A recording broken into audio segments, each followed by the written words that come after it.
Alright, Davey. So I'm just going to show you with this simple box how to do the folding.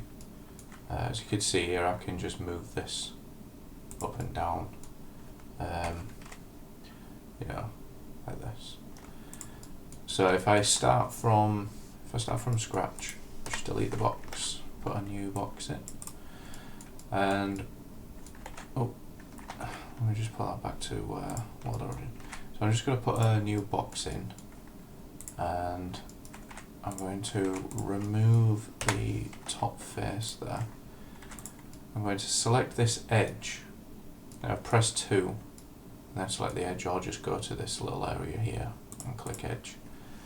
And then if I press 1 and go into the side mode, I can extrude this edge, and I'm just going to measure it to that area, so it's almost the same size. But to actually do the folding, so you can rotate on the point, you need to either select the edge or the two vertices of the edge, because you need this cursor here to be the center of where you're trying to fold. So I'll press Shift and S,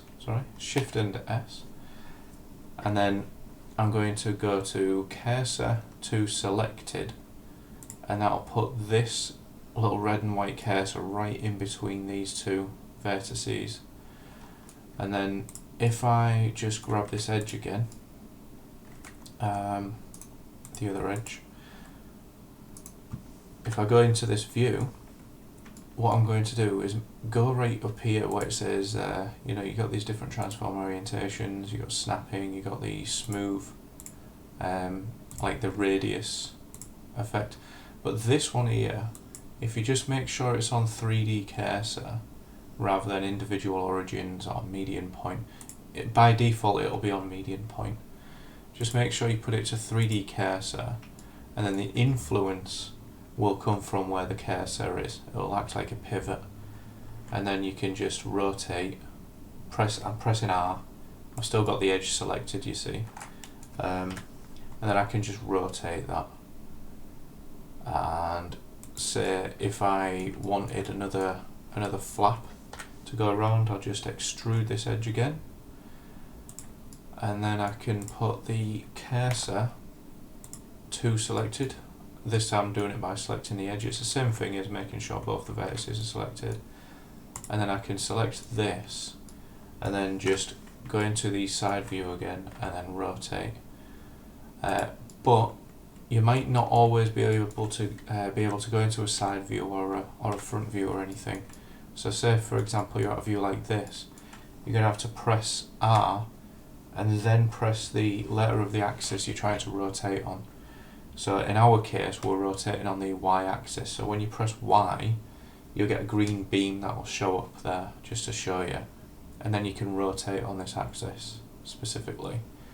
And say for example it was on the X axis, you would get this instead. So if I go here, rotate on X, it'll go like that. And that's pretty much all there is to it, to be honest, when you're doing folding. So if I go into the side view, I do another flap down here, and I press Shift S, go to cursor to selected, and then I could make sure that the rotation is always influenced by where the cursor is.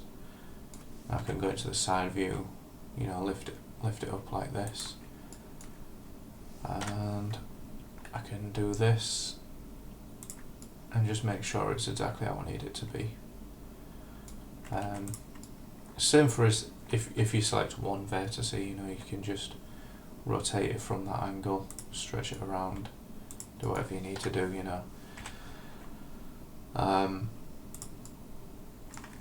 If I do it from the face, same sort of thing, just pressing 3 there, but it will influence everything else because you've actually got these edges selected, the corner edge, so it'll rotate like this, but it'll still use that pivot, you see.